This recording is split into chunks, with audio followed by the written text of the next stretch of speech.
જય શ્રી કૃષ્ણ, રાધે રાધે. વિષ્ણુ, આ છે ને મેં પાઇનેપલ લીધું છે અહીંયા, અનાનસ. તો અત્યારે તો આપણા પ્રભુને આપ સૌને ખબર છે કે રોજ શીતળ સામગ્રી આવે છે, જેમાં આપણે પન્ના તો વિશેષ રૂપથી આવે છે. તો આજે આપણે પાઇનેપલનું પન્નું સિદ્ધ કરીએ છીએ.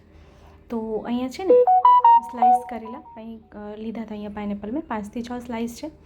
તો એને પહેલાં આપણે સમારીથી નાના નાના ટૂંક કરી લઈએ. આપણે પીસવા નથી, એને ખાલી ટૂંક કરી લેવાના છે. આવી રીતે એકદમ નાના નાના ટૂંકાના કરી લઈએ. પછી એને હાથેથી આમ મસળી લઈએ. મસળાઈ જશે, સરળતાથી મસળાઈ જશે. હવે મસળવાથી શું થશે કે એનો જે રસ છે ને એ રસ બધો છૂટો પડશે. તો આપણે જે પન્નું સિદ્ધ કરશું તો એની ફ્લેવર ખૂબ સુંદર આવશે પન્નામાં. તો હવે આપણે એને ગેસ પર મૂકવાનું છે.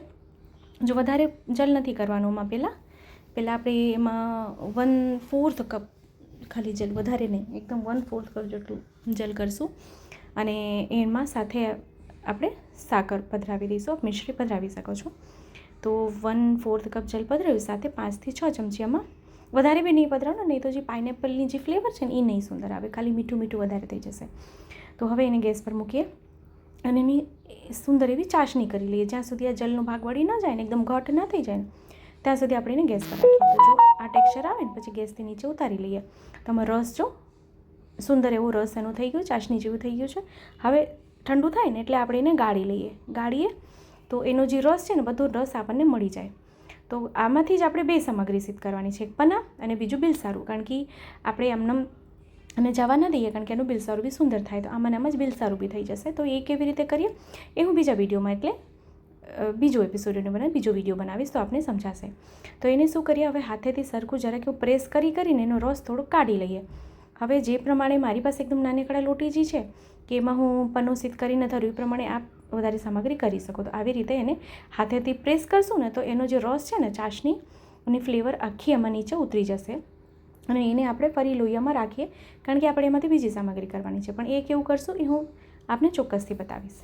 તો જો વિડીયો ગમે તો લાઇક કરશો, આપણા ગ્રુપમાં શેર કરશો, જેથી વધુથી વધુ વિડીયો લોકો સુધી પહોંચે અને એને પણ આ વિડીયો ઉપયોગી થઈ શકે. તો હવે નાનકડા લોટીજી લીધા, એનો રંગ જો ખૂબ સુંદર આછો પીળો, એકદમ પાઇનેપલનો રંગ એમાં ઉતરી ગયો છે. તો આ ઠંડુ જલ મેં લીધું. ઠંડુ જલ એટલે આપણે ખબર છે નાનકડી માટલીમાં આપણે ઠંડુ જલ ભરી રાખીએ છીએ, તો ખૂબ સુંદર ઠંડુ થઈ જાય છે. તો એ એમાં પધરાવી દઈએ અને સાથે 2 ચમચી ગુલાબજળ. આપણે કોઈ બી પન્ના સિદ્ધ કરીએ ને તો ગુલાબજળ કમ્પલસરી હોય છે પધરાવવું, કારણ કે ખૂબ શીતળ હોય છે. અને પ્રભુમાં બને તો આપ જો ગુલાબજળમાં સામગ્રી કરો તો વધુ સુંદર થાય. તો પાઇનેપલના એક ટૂંક મેં રાખ્યા. તો પાઇનેપલના નાના નાના એવા પીસ કરીને એ આપણે ઉપર આમાં પધરાવીએ, જે જલમાં ઉપર તરે તો ખૂબ સુંદર લાગે છે. તો ખૂબ સુંદર અને સરળ રીતે, એકદમ નૂતન રીતે આપણે પાઇનેપલનું પન્નું સિદ્ધ કર્યો. તો આપ એ ચોક્કસથી સિદ્ધ કરશો. શ્રી પ્રભુને ધરાવજો અને કમેન્ટ કરીને જણાવશો વિડીયો કેવો લાગ્યો છે.